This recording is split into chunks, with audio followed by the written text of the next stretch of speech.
Shout out to J&J. So I just want to send a shout out to J&J Sports for having me once again. This is, episodes, man. You guys got a real good thing going on. 2, 1. Good morning, everybody. I'm your favorite sports analyst, Jemima McKill, my favorite co-host, James Jerwood. And y'all finna get so with J&J Sports, episode 119 on this good football Sunday. James, how you feeling, man? I feel excellent. Preseason football is here, and season's just around the corner. Oh yeah, man. Preseason. I know we've been keeping up with the preseason. I've been feeling good about how all the teams is performing right now. I'm really happy about that. And that kind of gets us into our first topic. You ready, James? Ready. We got some good stuff to cover. So first thing we got up, man. Can Shedeur Sanders be the answer for the Cleveland Browns, James? I seen this recent clip of kind of Ocho and Shannon Sharp. Everybody knows Shannon Sharp, the great tight end. They shared their opinions on just the Cleveland Browns organization and, their lack of success with quarterbacks. Just before we get started with any questions, James, how do you feel about the Cleveland Browns and their quarterback, like the quarterbacks that they had? Like, how do you feel about them? It's been a difficult situation with the Browns for a while now. They had Baker Mayfield in, and he seemed like a pretty solid answer, but I think they just maybe didn't believe in him enough. And, that's why they brought in the quarterback from Houston, Watson, Right. to see if maybe he was going to be an answer. It's like and I don't understand why every time they pick a quarterback, it doesn't work out.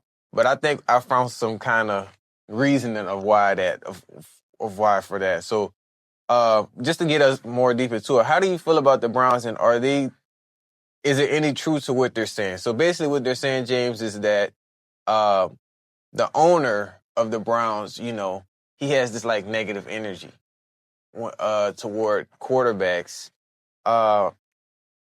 Just to like get us more deep into it, is it true to kind of what they're saying? Do you feel like Ocho and Shannon, do they have kind of a point when they kind of broke down just the whole quarterback and how they couldn't deliver?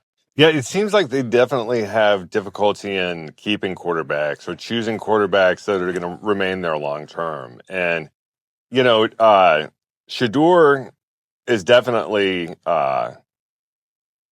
he's got the goods when it comes to like being a pro quarterback. Mm-hmm. I'm sure it'll take a little bit of time to polish him. Of course. But in general, though, you look back to the playoffs. I mean, they did make the playoffs a few times in the past handful of years. Yeah. And I'm almost wondering if they held on to Baker, if they continued that success.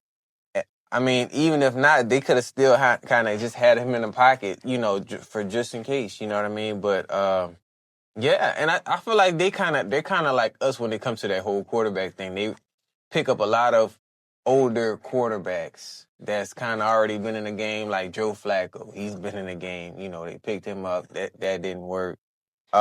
It's interesting that they picked Flacco up, though, because, he's a Super Bowl winner, and they have a lot of experience playing against Flacco with the Browns and the Ravens rivalry. Yeah. Uh-huh. So you wouldn't... That's surprising, too. It's like, but, that was smart, at the time. He's a great quarterback. That's somebody I would choose, Sometimes it's not even about the feud. It's about what makes sense. You know what I mean? If you feel like they felt like he made sense at the time. They've been struggling for a long time, though, James. And I think this has a lot to do with the owner. Like I said, he made this statement saying about Shedeur Sanders. If he would have known that they were picking up him, they would have declined it. I don't understand, why would he say that? Just off the fact that, everybody was trying to pick him up. I know I wish we had him on our team. How do you feel about the owner with this statement?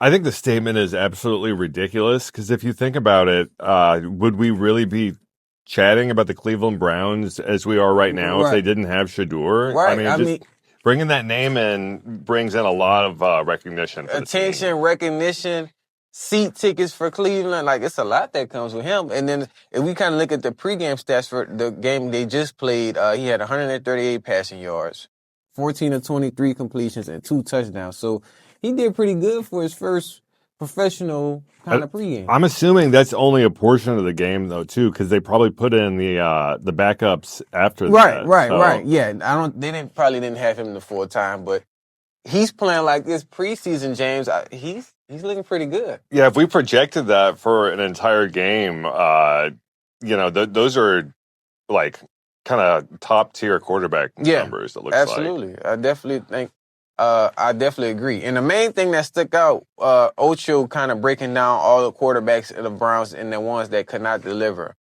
James, just out of curiosity, do you feel like they're trying to break Shedeur? And kind of like out of all the quarterbacks the Browns have, which one kind of had like the best chance? I would definitely say that with Shedeur, I think what they're trying to do is get like views and clicks by chatting about him and stuff. And I think maybe they're just being critical of him after his first performance. Once we see some regular season play and how well he settles in, then I think that's definitely possible. And Shedeur gives them an excellent chance to compete and do well in the AFC North. Yeah. But looking back, I'd say probably the quarterback that gave them the best shot was Baker Mayfield because he brought them back to the playoffs after a long drought, and that was important for the team. Oh, yeah, for them. Okay, yeah, I have to agree with you with that because other than that, I mean, we see, we kind of look at the list other than him, Joe Flacco, we had Kenny Pickett and Dylan Gabriel, and they all couldn't do anything. Kenny Pickett, I think he came from the Steelers, couldn't deliver there either. So it's just like, it's tough. It's definitely tough. And this kind of already wraps us up with this topic. Based off Shedeur's preseason performance, does he have a major chance in starting? We know what the owner said, but James, do you feel like he really has a chance to start? Yes. I think we're going to see him starting when the season kicks off. As long as he gets through the preseason healthy, and hopefully he does. Right. And it was interesting. He was kind of had a small exchange on social media with his dad, and his father Dion seemed so excited and so proud of the fact that he had made his pro debut. Exactly. I'm happy for him. I'm happy to the fact it worked out, and he's not focused on just how that draft went. He's locked in on right now. Yeah, he's there. He's in the pros. The draft is in the past. Right. So y'all, we'll keep you guys updated on Browns and Shedeur. Happy for you, man. Congratulations on the preseason. We will be keeping up because this football season, we ready for sure. We got some sports news of the day, James, man. You ready? Ready. First up, we got the legend J&J Sports. Coming to y'all live in 2025.